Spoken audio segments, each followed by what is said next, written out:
Hello. Welcome back to the Life Short Talk Fast podcast. My name is Tiffany Jackson, and I am your host. Hi, guys. It's really nice to see your faces for the first time, or for you to see my face. Hello. So, yes, my name is Tiffany Jackson, and I host the Life Short Talk Fast podcast on Spotify. I decided to kind of diversify and started doing video podcasts. This is my very first one, and I kind of wanted to just do an introduction and kind of catch you up to where we are audio podcast wise. So currently, I am talking about the ever wonderful show, Gilmore Girls. Before I jump into my background with Gilmore Girls, the background we've covered on the podcast, let me tell you a little bit about me. So my name is Tiffany. I am from Oklahoma, and that's pretty much all you really need to know about me. My husband and I are avid movie media collectors, so I love to talk about them. I love to talk about movies, TV, whatever. And I have a lot of theories, a lot of opinions, and my husband, honestly, is kind of tired of hearing them. So, where else to put them but on the internet, right? Right. So, hello, hi, it's very nice to meet you guys. Now, Gilmore Girls. This is what you're going to need to know going forward. Just my strong opinions and some things you need to know going forward, because I have a few more Gilmore Girls videos in me, and let's do it. So first, gloss break. And then, yes, okay. So, Gilmore Girls. The show came out in October of 2000. The show ran for 7 seasons, 6 under the helm of Amy Sherman Palladino and Daniel Palladino. And for the 7th season, it was helmed by David S. Rosenthal. There was also a 4-part revival series released on Netflix in November of 2016, and it was helmed by Amy Sherman Palladino and Daniel Palladino. Now, what some people may or may not know is that there was a little bit of controversy with the showrunners back, between season 6 and 7. I have very strong opinions about what happened within the show because of the controversies. Now, don't worry, it's nothing big, nothing creepy, anything like that. Just standard Hollywood showbiz stuff. Basically, Amy and Dan had ran one of the number one shows on the WB network for the past 6 years, with only renewing their contracts for a season at a time. Now, most of the time, that's not how you do things with showrunners. Actors, actresses, writers, that sort of thing, absolutely. Showrunners, that's a big no-no. So Amy and Dan asked for more money, more resources, more writers, more people to help them, right? And the WB just basically went, nah. I think part of this was because they had signed a deal and they had switched over to the CW for season 7. Back in the early 2000s, there was a couple more. I know there was more network television, there was more television networks. 2 specifically that kind of merged into one were the WB and UPN. They merged together. The UPN brought over a few, one show. The WB brought over a few shows like Charmed and Gilmore Girls, and I think Seventh Heaven for its final season. And then ABC also threw in Sabrina, the Teenage Witch, as a bonus. But it was a pretty strong lineup. Buffy was on there. It was a pretty big lineup. And everybody had kind of been canceled or dwindled away except for Gilmore Girls at this point. And they were only going to renew Amy and Dan for 1 more season with the new network. And I think that was just kind of the straw that broke the camel's back. Now, that's not to say that Amy and Dan never had any problems with their writers in the past or are not particular in the way that they want their media presented. Of course they are. That's their job as showrunners, to be that way. However, I do think it's a little insane to write 80-page scripts and expect your actors to be word perfect week after week after week after week. It's a little intense, Amy. Okay? It's a little intense. But because she did that, I think the performances that came across were so real and so, acting as opposed to just regular TV acting, which is part of what made the show work. Not only that, Amy ran the show like a community theater play. I mean, you had these random like great TV personalities like Liz Torres, Sally Struthers, Marion Ross, but you also had the newcomers like Alexis Bledel and Lauren Graham, and you also had stage veterans like Richard Edward Herman and Kelly Bishop. You had all this giant cross section of talent at the time, and I think only somebody like Amy Sherman Palladino can truly bring those kinds of people together.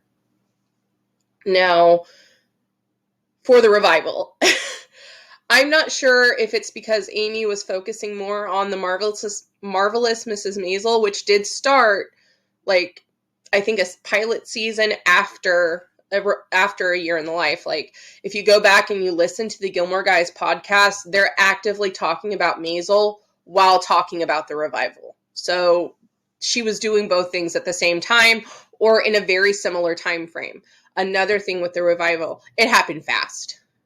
They went, it honestly, I think it was maybe a year and a half turnaround from the South by Southwest convention in Austin to the actual premiere on Netflix.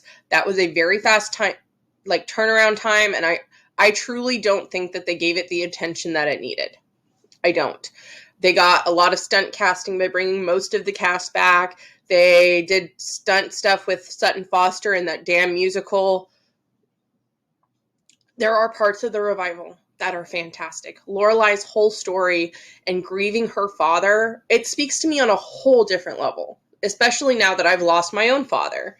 Like, it speaks to me on such a level about grief and becoming a different person after grief, because when you go through something like that, something that is truly like a traumatically grieving experience for you, or something where you feel like you are just not yourself after you've grieved the loss of somebody, it is such a heart-wrenching feeling, and it's so interesting to see it play out on TV, especially with somebody of Lauren Graham's caliber. That woman, chef's kiss, honestly. Kelly Bishop's story, Emily's story in A Year in the Life, is all about moving on and finding yourself after the death of a spouse, which a lot of people can relate to. Personally, I can. I've only been married to my husband, and we've only been married for 5 years. At the same time, though, Emily is going through her own grieving process and her own version of grief. Then there's Rory. I know that after the fact, Amy Sherman Palladino came out and said that Rory's story in A Year in the Life was really just a metaphor for like the greater gifted millennial story. The problem with that being, Rory is neither a millennial, or if she is, she is an elder millennial, but Rory had all of the privilege that a lot of gifted millennials did not. And not only that, but she had absolutely everything in her life apart from everything from her sophomore year of high school, on, she had handed to her pretty much. She didn't really have to work that hard. She only had minor setbacks. I think the biggest setback she had was losing the Rustin Fellowship, but they only accepted 4 people, and they accepted people who weren't just undergrads. They accepted actual writers, But I think the true problem with Rory's storyline is that she doesn't have one. She screws around for 4 hours and does nothing. Case in point, the Sandy Says stuff. Listen, was that a completely inappropriate interview? Yeah. But as a writer, as a creative, how do you show up to any kind of job, any kind of job that you're being offered as a creative without a portfolio or some way to showcase your work? I know that Sandy told her that she already had the job, but girl didn't even have a laptop with her. She had her purse and her 3 phones. She did not have tools with her to present her case. She fucked up. Okay? Like, it's just, Rory's story in the revival is probably one of the worst things that I've seen happen to a character, and it was a character that I didn't even like. You know what I mean? That's another thing. I have no love for Rory Gilmore. Except for seasons 1, 2, and 3 Rory. That's when she's at her strongest. That's when she's most like herself, in my opinion. Rory's one of those people that really gloms onto the personality of whomever she's trying to date or emulate at the time. We see a lot of evidence of this, like with Jess. She starts being a little sneakier, a little bit more manipulative with Lorelai. When she quits school and she moves in with Emily, she starts dressing like she's in the DAR. She starts acting like Emily, and she starts reasoning like Emily. And actually, that carries through. That is a through line that does not stop. But when she's with Lorelai, she tries to be like Lorelai. She's funkier, she's freer, she's a little bit more hip. When she's with Lane, she's all about the music and all that kind of stuff. With Paris, she's very intense with her studying. You get like a lot more CNN references and such. Rory does not have her own sense of self after season 6. Now, before season 6, I completely agree. She is her whole ass person. She is a person. But from season 6, when she leaves school onward, I don't know who Rory Gilmore is. I know who they want us to think that she is. You know, she was reciting Proust at 2. She knew the periodic table by 4. No, she didn't. No, she didn't. I'm sorry, but like seasons 1, 2, and 3, Rory especially, she's a hard worker. She studies and she's got a great memory. By season 6, she apparently is a fantastic writer. Out of nowhere, by the way. She has several writing setbacks before everybody's like, oh, you're the best writer ever. And I'm using my Richard voice for this because he's the worst. Him and Lorelai are the worst at enabling her behavior. But I digress. So since we're talking about Rory, I am not a fan of the boyfriends for her. Mostly because by the time the show ends, none of them, like, she's not good enough for any of them. But at the end of the revival, I could see her getting back together with Logan because they are both equally disgusting by then. Because, Logan's engaged in the revival, right? And he cheats on his fiance the entire time we see him on screen. The entire time we see Logan on screen in the revival, he is actively cheating on his partner. Now, granted, this is a partner that his parents have picked out for him and that he's being apparently forced to marry against his will, even though he's in his mid-30s. Like, let's not beat around the bush. These are two adults in their mid-30s who are being forced to be married to each other. I find that a little hard to believe, Amy. Okay? Now, listen, you want to know when Rory's storyline and the whole mess would have made sense? Season 7. Amy chose to use this revival as a good chance to get the majority of her season 7 out. The problem was a lot of the storylines she had planned don't work because her characters are too old. Too much time has passed, and she didn't take that into account. Now, by no means is 32 like ancient and decrepit. But 32 is a little old to still be struggling the way that we see Rory struggling in 2016.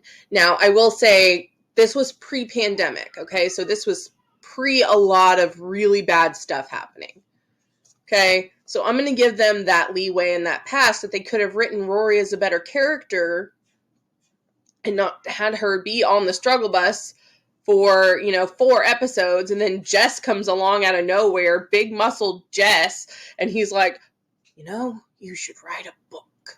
No shit, Sherlock! Rory should have been writing books. Rory should have been a teacher. Headmaster Charleston was right too. I'm sorry. Rory Gilmore is one of those subjects that really, because I am a gifted millennial, or I was a gifted and talented millennial. In reality, I have ADD and I have a good memory. That does not make me gifted. It made me it made me a good student in elementary school is what it did. But as soon as I hit middle school and high school and more pressure and opportunities were presented to me and applied onto me, like that pressure was put onto me, I failed. So there's that.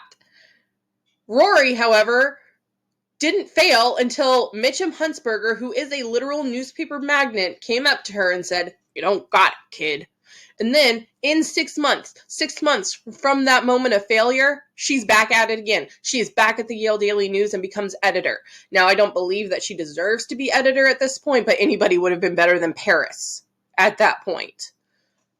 It's frustrating to see because David S. Rosenthal took these characters in season 7 and tried to give them their happy endings, because I'm pretty sure about a quarter of the way through, he knew he wasn't going to get another season. CW didn't have the money to pay the actors what they were owed, or continue to pay them, the actors, what they're owed. I don't care if 2 networks merged together. They were a fledgling network. This was the first season on a new network. They didn't know if they were going to stick around. So what do? You trim the fat. Charmed, they got a brand new season with Kaylee Cuoco, but because their showrunner stuck around, Brad Kern stuck around. He shouldn't have, but he did.